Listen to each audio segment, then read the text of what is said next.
Bonjour et bienvenue sur AdrenMath. Cette vidéo constitue le second volet d'un petit cours sur les notions de fonction, application, injection, surjection et bijection. Au cours de la vidéo précédente, on a introduit un certain nombre de définitions. On a parlé notamment de correspondance, et parmi les correspondances, on a distingué une famille particulière d'objets qu'on appelle les fonctions.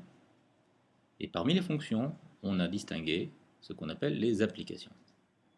En résumé, une correspondance met en relation deux ensembles d'une façon assez arbitraire. Les éléments de l'ensemble de départ vont avoir 0, une ou plusieurs images de l'ensemble d'arrivée. Pour les fonctions, on émet une restriction, puisque chaque élément de l'ensemble de départ possède au plus une image. Et pour les applications, chaque élément de l'ensemble de départ possède exactement une image. Voyons quelques exemples simples.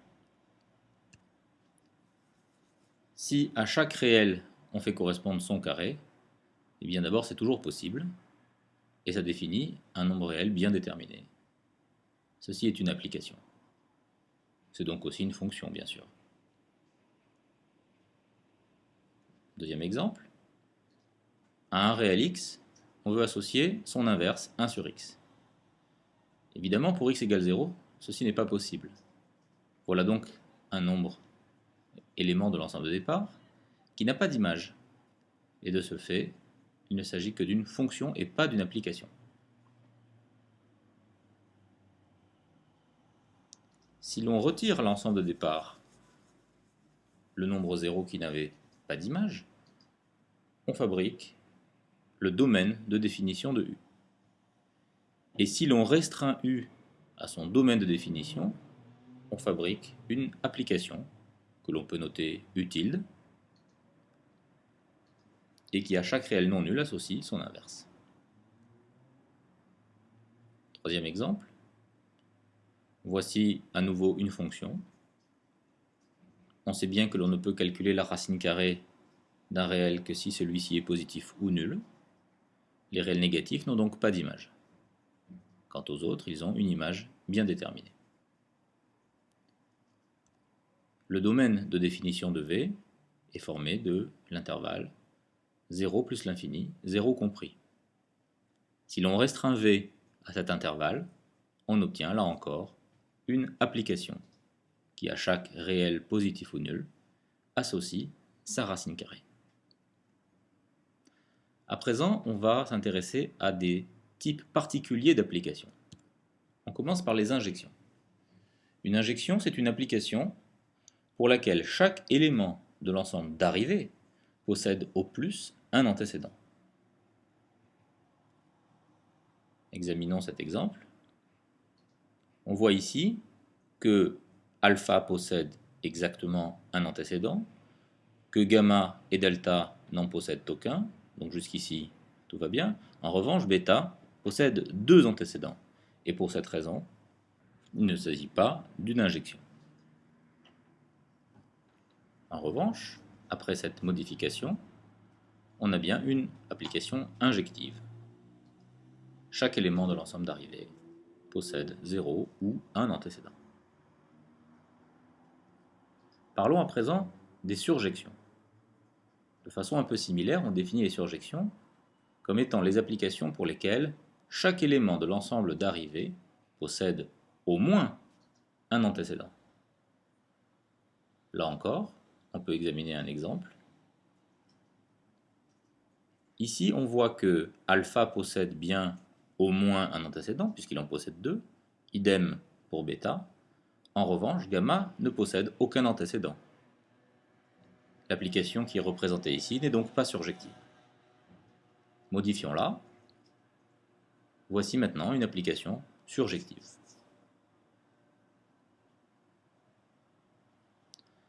Si l'on fusionne en quelque sorte les deux définitions précédentes, on obtient la définition d'une bijection.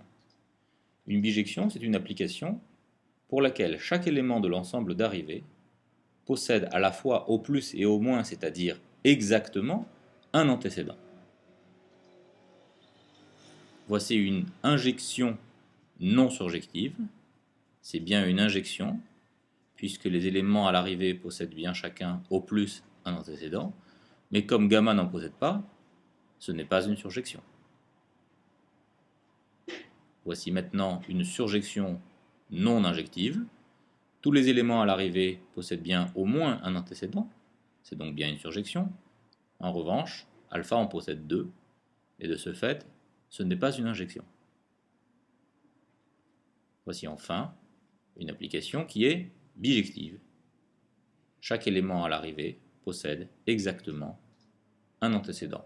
Autrement dit, c'est une sorte de correspondance parfaite entre les ensembles E et F.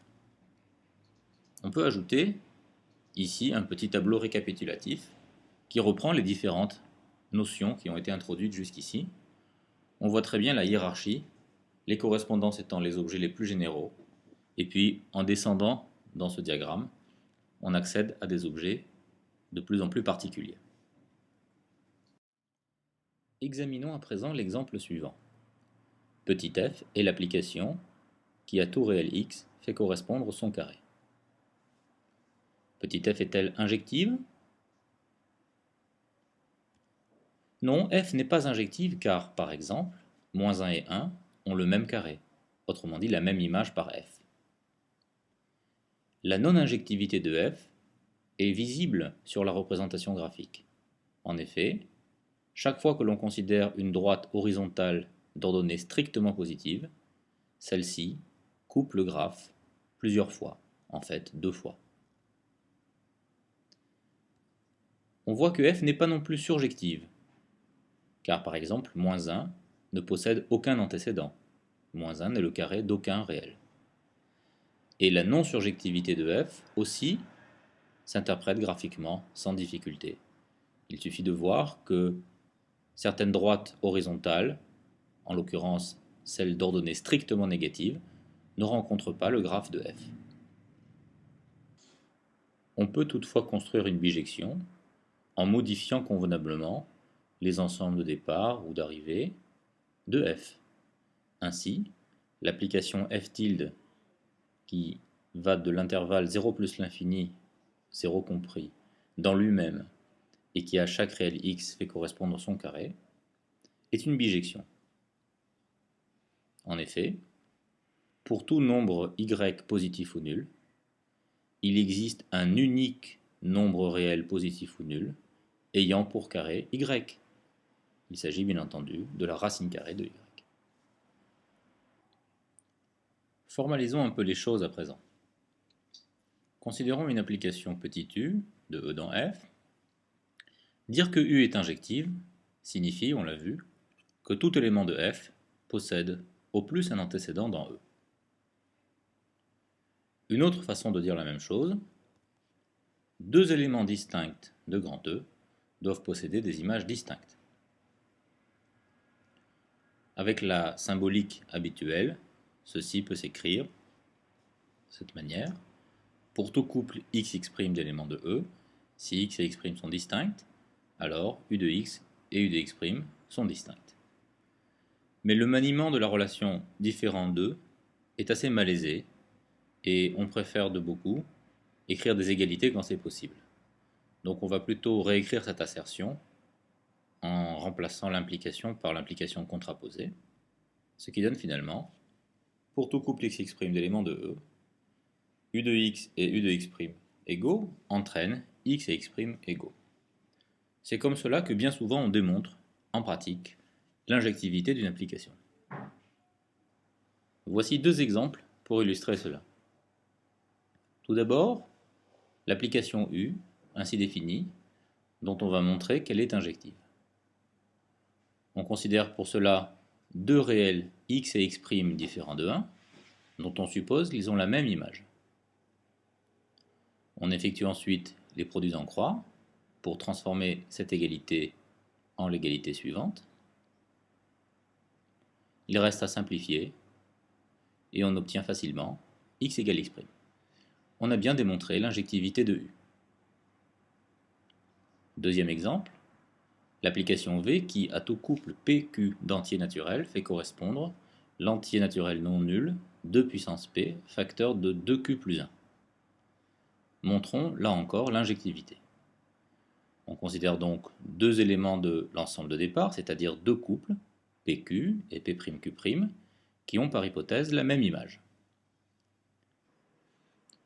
Si P et P' étaient différents, supposons par exemple P inférieur strictement à P', le cas inverse étant similaire, on pourrait diviser l'égalité précédente par 2 puissance P pour obtenir cette égalité, qui constitue une contradiction, puisque le membre de gauche et le membre de droite n'ont pas la même parité.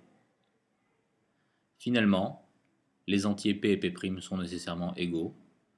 Du coup, il en va de même pour Q et Q'. Ainsi, V est une injection. Formalisons maintenant la surjectivité. Une application U d'un ensemble E vers un ensemble F est surjective lorsque tout élément de l'ensemble d'arrivée possède au moins un antécédent, ce qui se formalise bien sûr comme ceci. En pratique, il s'agira, pour un quelconque élément y dans l'ensemble d'arrivée, de lui associer l'équation u de x égale y et d'établir qu'elle possède au moins une solution. Reprenons les deux exemples vus antérieurement. On a vu que cette application U était injective.